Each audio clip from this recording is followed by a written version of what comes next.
بسم اللہ الرحمن الرحیم السلام علیکم ورحمۃ اللہ۔ دوستو، آج کی ویڈیو میں ہم بات کریں گے اور ہم جاننے کی کوشش کریں گے کہ کنڈوں کی نیاز کا طریقہ کیا ہے۔ 22 رجب میں جو کنڈے منائے جاتے ہیں اس کی نیاز کا طریقہ کیا ہے، کیا اسلام کے اندر اس کا طریقہ کوئی لکھا ہوا ہے یا نہیں۔ تو آئیے ہم جاننے کی کوشش کرتے ہیں۔ سب سے پہلے تو اس کی پہلو پر نظر ڈالتے ہیں کہ نیاز کہتے کس کو ہیں۔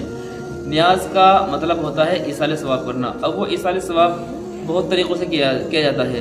مثال کے طور پر کسی نے کسی شخص کے لیے کوئی عمل کیا تو اس کا ثواب اس کو پہنچا دیا، یا اسی طریقے سے کسی نے کسی کے لیے کچھ قرآن پڑھا اس کا ثواب اس کو پہنچا دیا میت کے لیے، یا اسی طریقے سے کوئی چیز سامنے رکھ کر کے فاتحہ وغیرہ جو ہوتا ہے اس طریقے سے سامنے کھانا رکھ کر کے اس کے اوپر کچھ پڑھتے ہیں۔ تو یہ چند طریقے ہیں۔ تو اب اس کے اندر بھی جو کھانا سامنے رکھا ہوا تھا اس کے دو مطلب ہوتے ہیں، دو پہلو ہوتے ہیں، دو طریقے ہوتے ہیں۔ ایک تو وہ کسی غیر اللہ کے لیے کھانا بنایا ہے، مثال کے طور پر کسی بزرگ کے لیے اگر جو کھانا بنا ہے تو وہ ایک تو نیت ہوتی ہے۔ دوسری نیت ہوتی ہے کہ نہیں، کسی بزرگ کے لیے تو نہیں بنایا بلکہ اللہ کی رضا کے لیے بنایا ہے۔ تو اب ہم اس میں یہ دیکھیں گے کہ یہ کھانا عام حالت میں بھی تو بنا سکتا تھا، آج کیوں بنا رہا ہے؟ اگر یہ واقعی اللہ کی رضا کے لیے بنا رہا ہے تو پھر یہ بھی کسی صورت میں جائز نہیں ہے۔ کیوں؟ اس لیے کہ یہ ایک تاریخ فکس ہو جاتی ہے، ایک تاریخ متعین ہو جاتی ہے، تو اس تاریخ میں کہ ہم یہ 22 تاریخ پہ ہم یہ کنڈے بنائیں گے، لہذا یہ بھی جائز نہیں ہوگا۔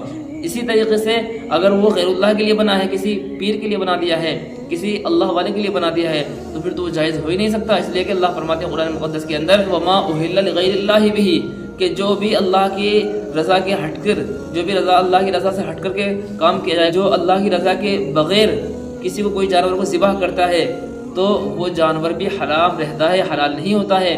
تو معلوم ہوا کہ اگر اللہ کی رضا کے لیے ہے تو ٹھیک ہے، اور اللہ کی رضا کے لیے نہیں ہے تو پھر وہ کسی صورت میں اس کا بنانا، اس کا طریقہ بالکل غلط ہوگا۔ تو نیاز کہتے ہیں اس کو کہ کھانے کے اوپر کچھ فاتحہ وغیرہ پڑھنا یا کچھ ایصال ثواب کرنا۔ تو اس کا طریقہ اسلام کے اندر کوئی طریقہ خاص طریقہ نہیں ہے، نہ جو فاتحہ کیا جاتا ہے نہ اس کا کوئی طریقہ ہے خاص، اور نہ اسی طریقے سے کسی بزرگ کے لیے کوئی دیگ اتارے، کوئی کھانا بنائے، نہ اس کی کوئی حقیقت ہے۔ تو معلوم ہوا کہ اسلام کے اندر 22 رجب میں کنڈوں کا کوئی طریقہ ہے ہی نہیں جو بتایا جائے۔ لہٰذا آج ہمیں اپنے ایمان پر خوش ہونا چاہیے کہ اللہ نے ہمیں ایمان دیا ہے، اور یہ ایمان اور یہ دین بہت بڑی دولت ہے۔ اللہ نے یہ دین مکمل کر دیا ہے، کامل اور مکمل ہو گیا ہے دین۔ اس کے اندر کوئی کسی قسم کی کمی اور زیادتی کرنا یہ کسی بھی صورت میں کسی مسلمان کے لیے جائز ہے ہی نہیں۔ یہ دین مکمل ہو چکا ہے۔ لہٰذا 22 رجب کے اندر جو لوگ کنڈے مناتے ہیں وہ بھی باز آ جائیں، کنڈے نہ منائیں، اور اس کا کوئی طریقہ نہیں ہے، خاص کوئی طریقہ نہیں ہے۔ یہ لوگوں نے اپنی طرف سے گھڑ لیا ہے، اور جو چیز اپنی طرف سے گھڑی جاتی ہے وہ دین نہیں ہوتا ہے، وہ اس کا من گھڑت طریقہ ہوتا ہے جو بدعت کہلاتا ہے، اور بدعت ایک گمراہی ہے، اور ہر گمراہی وہ جہنم تک لے جانے والی ہے۔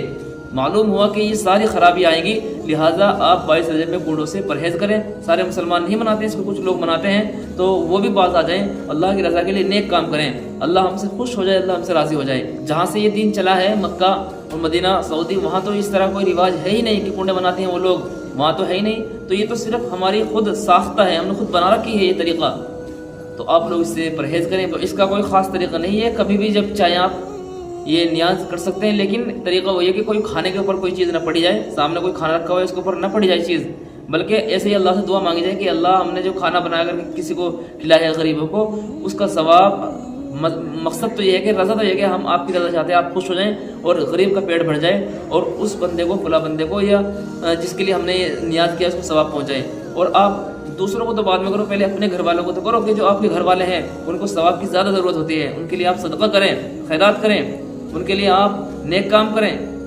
تو یہ چند باتیں ہیں اس کے تعلق سے جو میں نے آپ لوگوں کو بتایا ہے۔ نیاز کرنے کی کوئی اتنی خاص ضرورت تھوڑی ہے، اگر آپ اتنی محبت کرتے ہیں تو آپ مکمل قرآن پڑھو اور ان کو ثواب پہنچاؤ، مکمل 41 مرتبہ یاسین شریف پڑھو، ان کو ثواب پہنچاؤ، سورہ بقرہ پڑھو، ان کو ثواب پہنچاؤ۔ یہ کام تو ہم کرتے نہیں ہیں، جو کام شریعت کے اندر ہے، جو کام جائز ہیں، اور جو کام جائز نہیں وہ کام ہم کرتے ہیں۔ امید ہے یہ باتیں آپ کی سمجھ میں آئی ہوگی۔ آپ لوگ اس ویڈیو کو صدقہ جاریہ سمجھ کر کے خوب زیادہ شیئر کیجیے۔ آپ کے بھی کوئی مسائل ہوں، کوشچنز ہوں، ضرور کمنٹ باکس میں لکھیں۔ ملتے ہیں نیکسٹ ویڈیو میں، تب تک کے لیے اجازت۔ السلام علیکم ورحمۃ اللہ وبرکاتہ۔